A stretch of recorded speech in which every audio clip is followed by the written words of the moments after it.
Le 23 octobre 1942, l'aube se levait sur le désert égyptien près d'El Alamein.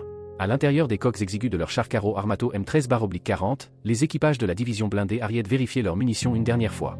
104 obus de 47 mm par char. 4 mitrailleuses Breda chargées et prêtes.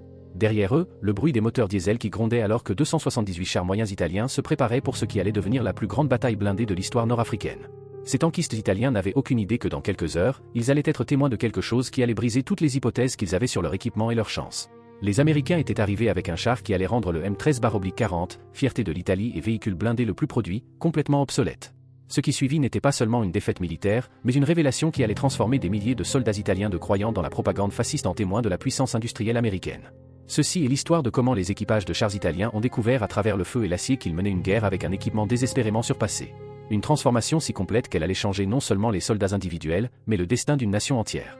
Les graines de cette révélation avaient été plantées des années auparavant dans les salles de conception de Fiat Ansaldo en 1937. L'armée royale italienne avait publié des spécifications pour un nouveau char moyen destiné à remplacer les tankettes L3 vieillissantes et le défectueux M11/39. Le résultat fut le Carro Armato M13/40, nommé d'après son poids prévu de 13 tonnes et son année d'introduction projetée de 1940. Sur le papier, le M13/40 semblait formidable. Il montait d'un canon Breda de 47 mm dans une tourelle entièrement rotative, une amélioration significative par rapport à son prédécesseur qui avait un canon monté sur la coque. Le blindage variait de 30 mm sur la coque frontale à 42 mm sur le front de la tourelle. 4 membres d'équipage opéraient le char, un conducteur, un mitrailleur opérateur radio, un commandant canonnier et un chargeur. Le moteur diesel, un Fiat SPA de 125 chevaux, lui donnait une vitesse maximale de 32 km/h et une excellente autonomie. La production commença fin 1940 dans les usines Ansaldo Fossati, avec Fiat fournissant les moteurs et Breda livrant les armes. En décembre 1940, la production mensuelle atteignait 60 à 70 chars. Plus de 700 unités du M13/40 sortiraient des chaînes de montage avant que la production ne passe à la variante améliorée M14/41. Au total, plus de 3000 chars seraient construits sur ce châssis ou ses dérivés, fournissant l'essentiel des forces blindées italiennes tout au long de la guerre. Les commandants de chars italiens croyaient initialement que le M13/40 représentait leur entrée dans la guerre blindée moderne. Le canon de 47 mm pouvait pénétrer les chars de croisière britanniques à des distances normales. Le blindage protégeait contre les canons britanniques de 2 livres. Ils se sentaient prêts à se battre. Mais ces tankistes étaient sur le point d'apprendre une dure leçon. La guerre moderne n'était pas statique. C'était une course, et l'Italie avait déjà pris du retard avant même que le premier coup ne soit tiré. Les premiers chars M13/40 arrivèrent en Afrique du Nord fin 1940, équipant la brigade Babini. Ces équipages recevaient environ 25 jours d'entraînement au char avant le déploiement, une fraction de ce que recevaient les équipages britanniques ou allemands. La plupart des unités étaient formées à la hâte, manquant de cohésion et d'expérience. Beaucoup de chars manquaient initialement de radio, forçant les commandants à communiquer par signe de la main ou en démontant, un désavantage tactique critique. Le baptême du feu eut lieu en décembre 1940 pendant l'opération Compass, une offensive britannique. À la bataille de Bardia du 3 au 5 janvier 1941, les forces australiennes attaquèrent les positions italiennes défendues par des chars M13/40. En 3 jours de combat, les Australiens subirent 456 pertes. Les Italiens perdirent 40 000 hommes, dont 2000 tués, 3000 blessés et 36 000 capturés. Les tankistes italiens qui survécurent à Bardia rapportèrent la confusion. La plupart des véhicules n'avaient pas de radio. Quand l'artillerie britannique ouvrit le feu, les chars ne pouvaient pas coordonner leur réponse. Des chars étaient détruits avant même de pouvoir engager l'ennemi. Ceux qui tiraient trouvaient leurs obus efficaces contre les chars légers britanniques, mais les équipages étaient trop peu nombreux, trop dispersés, trop mal préparés. Le problème n'était pas entièrement le char lui-même. Au début de 1941, le canon principal du M13/40 pouvait pénétrer la plupart des chars de croisière britanniques à des distances de combat normales. Son blindage était comparable à des adversaires comme le Crusader britannique. La conception était conventionnelle mais adéquate pour son époque. La vraie faiblesse résidait dans la formation, la doctrine et le soutien. Les équipages de chars italiens manquaient d'instructions appropriées dans les tactiques d'armes combinées. Les véhicules de récupération étaient pratiquement inexistants, ce qui signifiait que les chars désactivés étaient souvent abandonnés. L'entretien dans l'environnement désertique rigoureux dépassait les mécaniciens sous-formés. Les lignes d'approvisionnement s'étiraient finement sur des centaines de kilomètres de côte africaine. En avril 1941, quand l'Africa Corps allemand arriva en force, les Italiens alignaient environ 240 chars M13 et M14 en service de première ligne. Ces équipages avaient appris de dures leçons des premières défaites. L'entraînement s'améliora. De nouveaux centres de formation de chars ouvrirent en Italie. Les équipages devinrent plus compétents. Les radios devinrent un équipement standard. Les tankistes italiens apprirent à travailler avec les unités allemandes. Ils pouvaient se battre, et ils se battirent. À la première bataille de Bir el Gobi le 19 novembre 1941, les chars M13/40 italiens de la division Harriet engagèrent le blindage britannique dans une bataille qui dura toute la journée. L'engagement démontra que des équipages italiens améliorés pouvaient tenir tête aux chars Crusader britanniques armés de canons de 40 mm. Les deux chars étaient vulnérables aux armes de l'autre. Les deux avaient des faiblesses et des forces. La bataille fit rage à travers le désert alors que des colonnes de fumée s'élevaient des véhicules en feu. En fin d'après-midi, les forces britanniques se retirèrent, laissant derrière L-42 à 52 Crusaders détruits selon diverses estimations. Les Italiens perdirent 34 chars. C'était une victoire tactique qui montrait que les tankistes italiens avaient fait du chemin depuis la confusion de Bardia. Ils avaient appris leur machine. Ils comprenaient le tir et la manœuvre. Avec une formation et un soutien approprié, ils pouvaient égaler leurs adversaires. Pendant les batailles de Gazala en mai et juin 1942, le blindage italien continua de se montrer efficace dans certaines circonstances. Le 12 juin 1942, des chars M13-40 de la division motorisée Trieste engagèrent des chars grandes britanniques dans les combats au sud de Knightsbridge. Plusieurs chars alliés furent détruits dans l'engagement. Les équipages italiens utilisèrent la vitesse et le positionnement à leur avantage. Ils fermèrent la distance et tirèrent sur les chenilles et les flancs. C'était un travail désespéré, mais cela prouvait que les tankistes italiens pouvaient se battre. Pourtant, même alors que les équipages italiens devenaient plus habiles, l'écart technologique se creusait.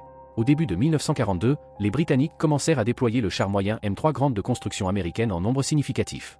Le Grant montait un canon de 75 mm dans un sponson de coque et un canon de 37 mm dans la tourelle. Bien que le canon de coque ne puisse traverser que 15 degrés, il surpassait en portée l'arme italienne de 47 mm et pouvait pénétrer le blindage italien à des distances où les obus italiens étaient inefficaces. Les faiblesses du M13-40 devenaient plus apparentes à chaque mois qui passait. La construction rivetée signifiait que lorsque les obus frappaient le blindage, même sans pénétrer, les rivets pouvaient devenir des projectiles mortels à l'intérieur du compartiment d'équipage. Les plaques de coque boulonnées avaient tendance à se fissurer sous la contrainte. La tourelle à 2 hommes forçait le commandant à agir à la fois comme canonnier et chef tactique, ralentissant les temps de réaction. Le moteur, bien que fiable, était sous-motorisé pour le poids du char, surtout quand les équipages ajoutaient des sacs de sable ou des maillons de chenilles supplémentaires pour une protection supplémentaire. Les équipages de chars reconnaissaient ces problèmes. Beaucoup tentèrent d'améliorer la protection de leurs véhicules en empilant des sacs de sable sur la plaque glacis ou en soudant des maillons de chenilles supplémentaires aux zones vulnérables. Mais ces modifications rendaient les chars déjà lents encore plus lents et augmentaient les pannes dues aux moteurs et transmissions surtaxées. Les commandants italiens décourageaient cette pratique, mais les équipages désespérés continuaient quand même. L'armée italienne reconnaissait le problème de puissance de feu. À partir de 1942, chaque bataillon de chars incluait au moins une compagnie équipée de canons automoteurs Semovente 75-18e. Ces véhicules sans tourelle montaient d'un obusier de 75 mm sur le châssis du M13-40 et pouvaient tirer des obus antichars à charge creuse capables de pénétrer le blindage allié. Ils fournissaient un soutien de feu crucial qui aidait à compenser les faiblesses des chars moyens. Mais les Semoventi n'étaient pas des chars. Ils ne pouvaient pas s'engager dans un combat de chars mobiles comme les M13-40, et il n'y en avait jamais assez. Puis 20 octobre 1942 et la seconde bataille d'El Alamein. Le lieutenant-général Bernard Montgomery et sa 8e armée britannique avaient passé des mois à se préparer pour une offensive massive. 3 divisions blindées, incluant les célèbres Desertera, se préparèrent à percer les lignes de l'Axe. Les Britanniques assemblèrent 1000 chars pour la bataille, incluant de nouveaux chars Crusader Mark III avec de puissants canons de 6 livres et des chars d'infanterie Churchill avec un blindage lourd. Et ils apportèrent quelque chose d'autre. Quelque chose dont les tankistes italiens avaient entendu des rumeurs mais n'avaient jamais vu. Des chars moyens américains M4 Sherman. 250 Sherman étaient opérationnels au début de l'offensive, équipant plusieurs brigades blindées britanniques. C'était le début du combat du Sherman en Afrique du Nord. Le maréchal Erwin Rommel et sa Panzerarmee Afrika, qui incluait des forces allemandes et italiennes, déployèrent environ 540 chars pour défendre. De ceux-ci, 278 étaient des variantes italiennes M13-40 et M14-41. 20 autres étaient des chars légers italiens L6-40. Le blindage italien formait plus de la moitié de la force de chars de l'Axe. Les équipages de chars italiens prirent position dans le secteur sud de la ligne d'El Alamein. Autour d'eux, d'autres chars italiens s'enterrèrent derrière les vastes champs de mines que Rommel avait posés. 450 000 mines entrelacées de fils de fer barbelés et couvertes par des canons antichars formaient les jardins du diable qui étaient censés ralentir l'avance britannique. Dans la nuit du 23 octobre, l'artillerie alliée ouvrit le feu. 900 canons lancèrent des obus à travers le désert dans un bombardement qui secoua la terre. Le barrage dura des heures, une tempête d'explosifs et de shrapnel conçue pour détruire, démoraliser et confondre. Quand les canons se turent juste avant l'aube, l'assaut d'infanterie commença. Les troupes britanniques et du Commonwealth avancèrent à travers les champs de mines, les ingénieurs dégageant des chemins pour que le blindage suive. Le deuxième jour, les chars arrivèrent. Les équipages italiens les virent à travers leur périscope de commandant alors que le soleil montait au-dessus de l'horizon. Des formes au loin, se déplaçant à travers la poussière et la fumée, trop nombreuses pour les compter. Les commandants appelèrent les distances et les cibles comme ils l'avaient pratiqué d'innombrables fois. Les canons principaux pivotèrent, suivant le blindage qui approchait. Puis ils eurent leur premier regard clair sur un Sherman. Il était plus grand que prévu, plus haut. La coque semblait inclinée à des angles qui déviraient les obus. Même à plus d'1 kilomètre, les équipages pouvaient voir le long canon du canon de 75 mm, beaucoup plus grand que leur propre arme. Le Sherman se déplaçait avec ce qui semblait être une confiance désinvolte, pas la ruée désespérée des chars sous le feu, mais l'avance mesurée d'un prédateur qui savait que sa proie était surpassée. Le char moyen M4 Sherman représentait tout ce que le M13-40 n'était pas. Là où le char italien pesait 14 tonnes, le Sherman pesait 31 tonnes. Le char italien avait 30 à 42 mm de blindage. Le Sherman avait 51 à 64 mm de blindage de coque frontale, fortement incliné pour une meilleure déviation, et 76 mm sur le front de la tourelle. Le canon principal italien pouvait pénétrer 88 mm de blindage à 100 mètres en utilisant des données de test de l'air de la guerre civile espagnole, bien que cela diminue significativement contre un blindage incliné. Contre le blindage frontal incliné du Sherman, les obus italiens avaient peu de chances de pénétration sauf à bout portant. Les équipages ne pouvaient espérer pénétrer un Sherman que par les flancs ou l'arrière, ou en touchant les chenilles et la suspension. Le canon M3 de 75 mm du Sherman, en contraste, pouvait pénétrer 88 mm de blindage vertical à 100 mètres et 73 mm à 1000 mètres contre le blindage mince, non incliné et riveté du M13/40. Ces obus étaient dévastateurs. Le Sherman pouvait détruire un char moyen italien de face à n'importe quelle distance de combat. Pire encore, le Sherman était plus rapide, plus fiable et plus facile à entretenir. Son moteur radial Continental produisait 400 chevaux, plus de 3 fois la production du char italien, lui donnant une accélération et des performances tout-terrain supérieures. L'équipage de 5 hommes était correctement distribué avec un commandant dédié libéré des tâches de canonnier. Les systèmes de communication étaient excellents. La suspension gérait mieux le terrain accidenté. Le stockage des munitions était mieux protégé. Dans chaque catégorie mesurable sauf peut-être la consommation de carburant, le Sherman était supérieur. Les premiers engagements avec les chars Sherman ne durèrent que quelques minutes pour la plupart des équipages italiens. Les chars en position à couvert, espérant embusquer le blindage allié alors qu'il avançait, découvrirent que les Sherman ne se conformeraient pas. Les équipages américains et britanniques s'arrêtèrent à 1500 mètres, bien en dehors de la portée efficace des canons italiens, et commencèrent à tirer. Ils avaient d'excellentes optiques et un bon entraînement. Ils prenaient leur temps pour choisir les cibles méthodiquement. Les obus Sherman pénétraient les fronts de tourelles et les coques italiennes. Les chars explosaient lorsque les munitions détonaient. D'autres prenaient feu. Quand les obus frappaient sans pénétrer complètement, la construction rivetée se révélait mortelle. Les rivets se cisaillaient et devenaient du shrapnel à l'intérieur des compartiments d'équipage, tuant et blessant les hommes même quand le blindage tenait. Les équipages italiens ordonnaient à leurs conducteurs de reculer pour se mettre derrière une meilleure couverture, mais les Sherman utilisaient leur portée, leur blindage et leur mobilité supérieure pour dicter les termes de l'engagement. Ce schéma se répéta à travers le champ de bataille. Les équipages italiens se battaient avec un courage désespéré, essayant de fermer la distance où leurs canons pourraient être efficaces. Mais les Sherman restaient à distance, utilisaient des positions à couvert, se coordonnaient avec l'infanterie et l'artillerie. Quand les chars italiens parvenaient à fermer la distance, souvent par une utilisation intelligente du terrain ou des manœuvres nocturnes, ils découvraient un autre problème. Même les coups réussis sur le blindage frontal du Sherman échouaient souvent à pénétrer. Le blindage incliné et les plaques durcies en surface déviaient les obus qui auraient détruit un M13/40. Les tankistes italiens étaient réduits à viser les chenilles, essayant d'immobiliser leurs adversaires, espérant que les canons anti-chars d'infanterie ou les chars allemands pourraient finir ce qu'ils avaient commencé. Chaque engagement devenait une question de survie, pas de combat. Les équipages apprenaient à fuir, à se cacher, à prier qu'ils n'affronteraient pas les Sherman directement. La seconde bataille d'El Alamein fit rage pendant 13 jours du 23 octobre au 11 novembre. Les forces de Montgomery percèrent les lignes de l'axe au nord, forçant une retraite générale. Les divisions blindées Harriet et Littorio menèrent des actions d'arrière-garde désespérées, se sacrifiant pour couvrir le retrait des forces allemandes. Char après char fut laissé brûlant dans le désert alors que le blindage italien mourait pour gagner du temps. Au 11 novembre, quand la bataille se termina, les forces de l'Axe avaient été décisivement défaites. La 8e armée perdit environ 500 chars pendant la bataille, mais la plupart étaient réparables. L'Axe perdit pratiquement toute sa force blindée. Des 278 chars moyens italiens qui commencèrent la bataille, moins de 30 échappèrent au champ de bataille. Beaucoup furent simplement abandonnés quand ils tombèrent en panne pendant la retraite, laissés comme ferraille dans le désert. La retraite d'Égypte marqua le début de la fin pour le blindage italien en Afrique du Nord. Alors que les lignes de front se déplaçaient vers l'ouest, les tankistes italiens affrontaient non seulement des Sherman, mais aussi plus de grands britanniques, des crusaders améliorés avec des canons de 6 livres, et des nombres croissants de forces américaines équipées du blindage le plus récent. Au début de 1943, la situation était devenue désespérée. La division Centauro combattant en Tunisie fut pratiquement détruite. Les chars M13 et M14 restants étaient complètement dépassés technologiquement. Leurs canons principaux étaient inutiles contre les chars moyens alliés sauf à bout portant, alors que ces mêmes chars alliés pouvaient détruire le blindage italien à distance. Les équipages italiens eurent recours à des tactiques désespérées. Ils visaient les chenilles et suspensions de chars plutôt que d'essayer de pénétrer le blindage. Ils s'appuyaient fortement sur les canons automoteurs semoventes de soutien et l'artillerie tractée. Ils attaquaient de nuit quand possible, essayant de fermer la distance sous couvert de l'obscurité. Ils utilisaient le terrain magistralement, embusquant depuis des positions inattendues. Mais les tactiques ne pouvaient compenser que dans une certaine mesure l'infériorité matérielle. La fin vint en mai 1943. Le général Jürgen von Arnim rendit les forces de l'Axe restantes en Tunisie. Environ 250 000 soldats allemands et italiens devinrent prisonniers. Parmi eux se trouvaient les survivants des unités blindées italiennes, des tankistes qui s'étaient battus depuis les premiers jours en Libye jusqu'aux défaites catastrophiques en Égypte et en Tunisie. Ces hommes entrèrent en captivité alliée avec un mélange de soulagement et de honte. Soulagement que les combats soient terminés, qu'ils aient survécu. Honte que l'Italie ait été si complètement défaite, que leurs chars se soient révélés si inadéquats, que tout leur sacrifice n'ait rien accompli.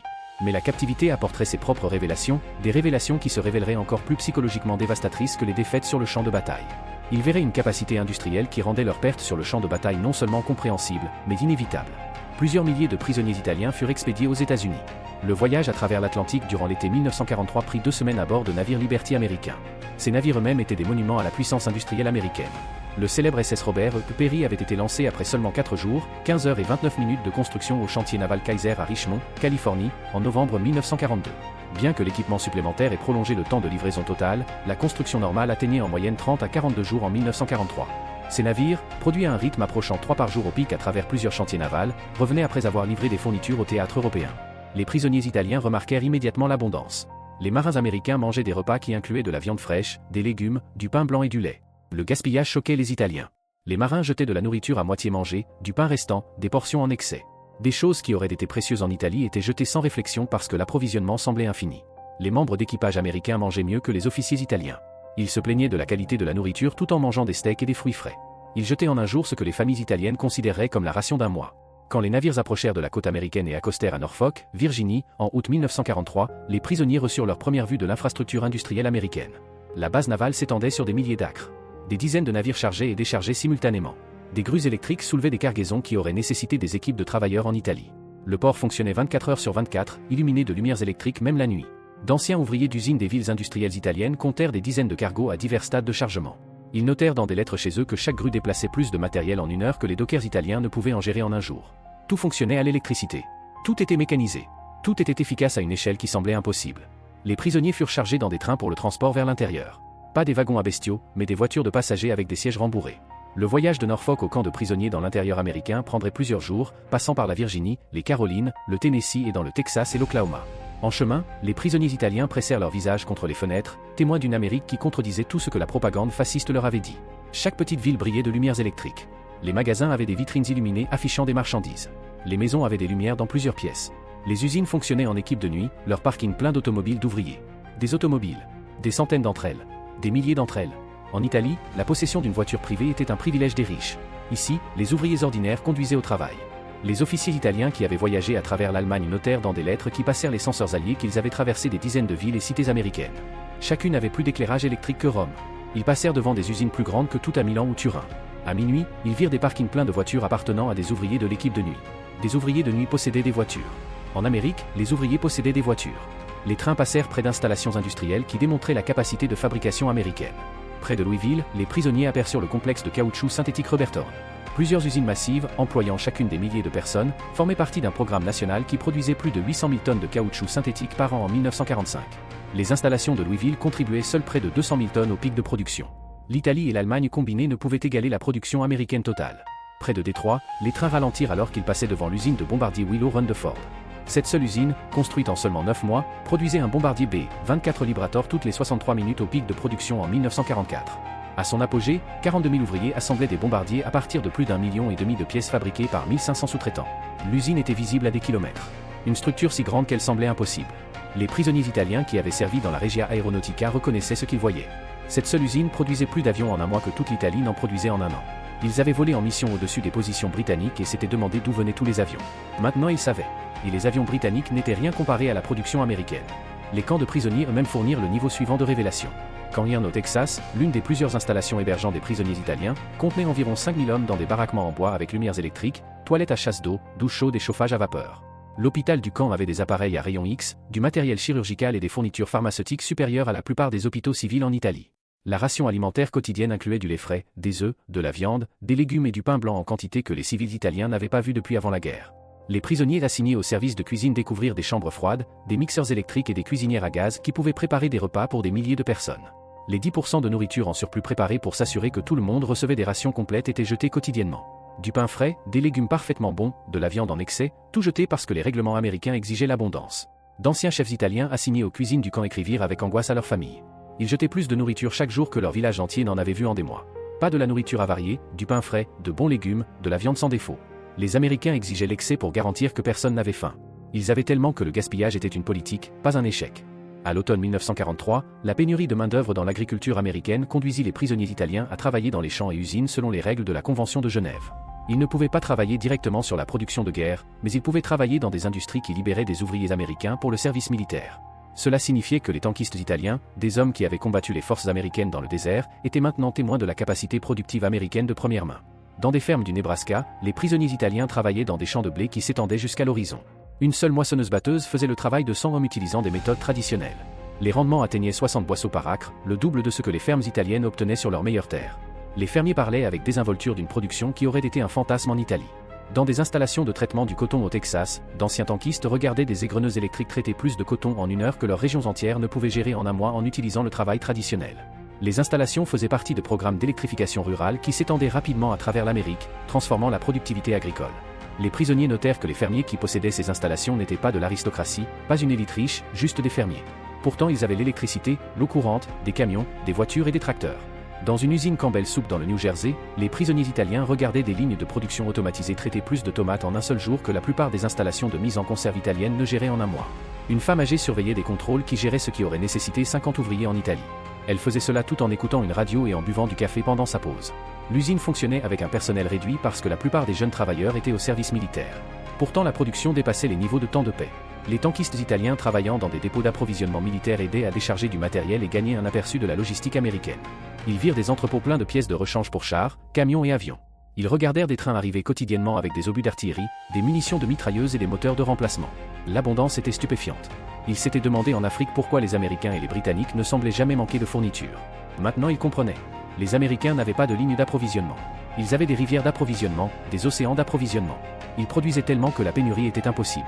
La transformation des prisonniers italiens s'accéléra tout au long de la fin 1943 et dans 1944. Les preuves cumulatives, les observations quotidiennes, les faits irréfutables de la suprématie industrielle américaine brisèrent la propagande qu'ils avaient reçue pendant des années. On leur avait dit que les démocraties étaient faibles, que le système fasciste italien était plus efficace, que la société américaine était en déclin. Tout ce qu'ils voyaient prouvait le contraire. Les officiers italiens assistèrent à des cours éducatifs offerts dans les camps. Des universités américaines fournissaient des programmes par correspondance. Des professeurs donnaient des conférences sur la démocratie, l'économie et le gouvernement constitutionnel. Les conférences n'étaient pas de la propagande au sens grossier. C'étaient des arguments raisonnés soutenus par la réalité observable. Les officiers écrivirent à leurs familles qu'on leur avait dit que les démocraties ne pouvaient pas égaler la production de l'Axe parce qu'elles valorisaient le profit plutôt que le service national. Pourtant, les usines américaines dirigées par des entreprises privées produisaient plus de chars que toutes les nations de l'Axe combinées. On leur avait dit que l'exploitation des ouvriers était nécessaire pour la force militaire. Pourtant les ouvriers américains, payés de bons salaires et autorisés à s'organiser en syndicats, construisaient de meilleures armes plus rapidement que les ouvriers italiens sous contrôle strict. Chaque hypothèse qu'ils avaient apprise s'était révélée fausse par ce qu'ils voyaient de leurs propres yeux. La bataille de Normandie en juin 1944 apporta des nouvelles que 6 000 navires alliés, 11 000 avions et 150 000 hommes dans la première vague avaient débarqué en France. Les prisonniers italiens dans des camps à travers l'Amérique regardèrent des actualités filmées de l'invasion en quelques jours. Ils virent les flots incessants de navires, les ports artificiels, le système d'approvisionnement qui livrait 15 000 tonnes de matériel quotidiennement sur des plages ouvertes. Les officiers regardant les actualités se tournèrent vers leurs codétenus et admirent ce qui était devenu évident. L'Italie avait défié cette puissance industrielle avec des camions Fiat et des chars M13 qui tombaient en panne dans le désert. Ils avaient été fous. Ils avaient été criminellement, stupidement fous de penser qu'ils pouvaient gagner. Tout au long de leur captivité, les prisonniers italiens vécurent quelque chose d'inattendu. L'humanité américaine. Malgré la propagande dépeignant les Américains comme impitoyables et vindicatifs, les prisonniers découvrirent un peuple qui séparait les soldats italiens du régime fasciste. Les gardes américains expliquèrent qu'ils combattaient Mussolini et Hitler, pas le peuple italien ou allemand. Quand les prisonniers recevaient des messages de la Croix-Rouge concernant des décès familiaux dans des raids de bombardement alliés, les commandants de camps américains délivraient personnellement les nouvelles et offraient leurs condoléances. Quand les familles de prisonniers tombaient malades en Italie, des groupes religieux américains aidaient à envoyer des médicaments par des canaux neutres. Ces petits actes de gentillesse, répétés des milliers de fois à travers des dizaines de camps, remettaient en question la compréhension des prisonniers de leurs ennemis. Le traitement médical affectait particulièrement les tankistes italiens qui avaient été blessés avant la capture. Les blessures de char étaient souvent graves, brûlures, blessures par éclat d'obus et traumatismes par écrasement. Les hôpitaux militaires américains fournissaient des soins qui dépassaient ce qu'offraient les installations allemandes ou italiennes. La pénicilline, le médicament miracle, était utilisé librement, même sur les prisonniers. Les officiers médicaux italiens qui travaillaient dans les hôpitaux de camp témoignèrent plus tard qu'ils utilisaient la médecine avancée sans hésitation sur les prisonniers ennemis. Des soldats qui seraient morts de blessures infectées dans les hôpitaux italiens récupéraient parce que les Américains leur donnaient de la pénicilline. Après l'armistice de l'Italie avec les Alliés le 8 septembre 1943, environ 90% des prisonniers italiens, soit environ 45 000 hommes, acceptèrent de coopérer avec l'effort de guerre allié. Ces hommes furent organisés en unités de service italiennes, recevant de meilleurs quartiers, des uniformes américains avec insignes italiens, des libertés accrues et des opportunités d'interagir avec les communautés italo-américaines. Ils travaillèrent dans des ports, des dépôts d'approvisionnement et des rôles de soutien, libérant des soldats américains pour le combat. Les 10% restants qui maintenaient leur allégeance fasciste furent séparés dans des installations comme Camp Hirn, où ils recevaient un traitement standard de prisonniers de guerre selon les règles de la Convention de Genève. Alors que la guerre en Europe se terminait en mai 1945, les prisonniers italiens faisaient face au rapatriement avec des émotions mitigées. Beaucoup avaient été en Amérique pendant 2 ans. Ils avaient mieux mangé comme prisonniers que comme soldats. Ils avaient été traités avec dignité par des ennemis qui les avaient vaincus. Ils avaient été témoins d'une société qui fonctionnait, qui produisait l'abondance, qui prouvait que la démocratie pouvait fonctionner. Les derniers mois de captivité furent passés à se préparer au retour. Les autorités américaines fournissaient une formation professionnelle, une éducation agricole et une instruction politique sur la gouvernance démocratique. Les prisonniers apprenaient sur les systèmes économiques, les droits constitutionnels et la participation civique. Ils étaient préparés non à retourner comme soldats défaits, mais comme citoyens potentiels d'une nouvelle Italie démocratique. Entre 1945 et 1947, des dizaines de milliers de prisonniers italiens retournèrent en Italie. Le pays qu'ils trouvèrent était détruit, villes bombardées, infrastructures ruinées, économie effondrée. Le gouvernement fasciste qui les avait envoyés à la guerre avait disparu, remplacé par des institutions démocratiques fragiles. Mais ces prisonniers de retour apportaient quelque chose de précieux, la connaissance de comment une société industrielle démocratique fonctionnait. Ils avaient vu l'efficacité sans tyrannie. Ils avaient été témoins de la prospérité sans conquête. Ils avaient appris que la force venait de la liberté, pas du contrôle. Le miracle économique italien des années 1950 et 1960 fut construit en partie sur les connaissances acquises dans les camps de prisonniers américains et sur l'aide du plan Marshall américain. D'anciens prisonniers apportèrent des méthodes américaines à l'industrie italienne. Ils mirent en œuvre des techniques agricoles apprises dans les fermes américaines. Ils soutinrent les institutions démocratiques parce qu'ils avaient vu la démocratie fonctionner. Les historiens qui ont étudié l'expérience des prisonniers de guerre italiens en Amérique notent plusieurs statistiques remarquables. Des dizaines de milliers de prisonniers italiens détenus aux États-Unis, moins de 1% tentèrent de s'échapper. Les sondages d'après-guerre montrèrent que 95% évaluèrent leur traitement comme bon ou excellent. Des milliers maintinrent une correspondance avec des familles américaines pendant des décennies après la guerre. Beaucoup immigrèrent en Amérique dans les années 1950 et 1960. Les spécifications techniques racontent une partie de l'histoire. Le M13/40 pesait 14 tonnes avec 30 à 42 mm de blindage et un canon de 47 mm. Le Sherman pesait 31 tonnes avec 51 à 64 mm de blindage de coque frontale, fortement incliné, et 76 mm sur le front de la tourelle. Le moteur du Sherman produisait 400 chevaux comparé aux 125 du M13. Les deux canons pouvaient pénétrer environ 73 à 88 mm de blindage vertical à 1000 mètres, mais le blindage incliné du Sherman le rendait effectivement beaucoup plus épais. Mais l'histoire plus profonde concerne les systèmes, pas seulement les machines. L'Italie produisit environ 3000 chars sur le châssis du M13/40 et ses variantes durant toute la guerre. L'Amérique produisit plus de 49 000 chars Sherman entre 1942 et 1946. L'industrie américaine construisait des chars plus rapidement qu'ils ne pouvaient être détruits. L'industrie italienne ne pouvait pas remplacer les pertes. Le M13/40 nécessitait des artisans qualifiés pour être construit. Les taux de production dépassaient rarement 70 chars par mois. Le Sherman était conçu pour la production de masse dès le départ. Au pic de production, les usines américaines livraient plus de 2000 Sherman par mois. Une seule usine produisait plus de chars que la production annuelle totale de l'Italie. Cette capacité de production était répliquée dans chaque catégorie d'équipement militaire, avions, camions, artillerie, munitions, tous produits en quantité que l'Italie ne pouvait égaler. Les tankistes italiens qui combattirent les Sherman à la main ne furent pas vaincus par de meilleurs soldats ou des tactiques supérieures, bien que les deux aient joué des rôles. Ils furent vaincus par un système économique qui pouvait soutenir une guerre totale à l'échelle mondiale. Les historiens qui ont étudié le blindage italien pendant la Seconde Guerre mondiale ont conclu que le M13/40 n'était pas un terrible char selon les standards de 1940. Il était adéquat pour son époque. Le problème était qu'en 1942 il était obsolète et l'Italie manquait de la capacité industrielle pour concevoir, produire et déployer un successeur en nombre significatif. Les tankistes italiens se battirent courageusement avec un équipement de plus en plus obsolète contre des ennemis avec un matériel supérieur. Leur défaite était inévitable non pas à cause de la lâcheté ou de l'incompétence, mais à cause des mathématiques. L'histoire des tankistes italiens affrontant les chars Sherman est finalement une histoire sur la capacité industrielle déterminant les résultats militaires. Aucune quantité de courage ou de compétences tactiques ne pouvait surmonter un désavantage de 3 contre 1 en nombre combiné avec un écart technologique qui rendait chaque Sherman individuel supérieur à chaque M13/40 individuel dans presque toutes les façons mesurables. Mais c'est aussi une histoire de transformation. Les prisonniers italiens qui furent témoins de la puissance industrielle américaine n'apprirent pas seulement qu'ils avaient été surpassés. Ils apprirent pourquoi. Ils virent un système économique et politique qui produisait l'abondance à travers la liberté plutôt que la pénurie à travers le contrôle. Ils retournèrent en Italie comme défenseurs de la démocratie, aidant à construire une nation qui deviendrait l'un des alliés les plus proches de l'Amérique. Le sous-lieutenant Luigi Arbib Pascucci de la division Ariete exemplifia le courage des tankistes italiens même face à des probabilités impossibles. Les 4 et 5 novembre 1942 à la seconde bataille d'El Alamein, Pascucci commanda 11 chars M13/40 dans une contre-attaque finale contre la 8e brigade blindée britannique. Son action permit à la division Ariete de se retirer. Bien que Pascucci lui-même fut tué dans les combats, il fut décoré à titre posthume de la plus haute distinction militaire italienne, la Medaglia d'Oro al Valor Militare. Aujourd'hui, le 13e bataillon de chars de l'armée italienne porte son nom, Emo Pascucci, honorant son sacrifice.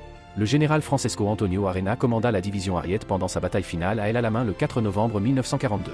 Alors que sa division était encerclée et détruite, Arena envoya un dernier message célèbre qui capturait à la fois la situation désespérée et la détermination du blindage italien. Les chars ennemis ont percé au sud de la division Ariete. Ainsi, Ariete est encerclée, située à 5 km au nord-ouest de Bir el Abédé. Les chars Ariete combattent.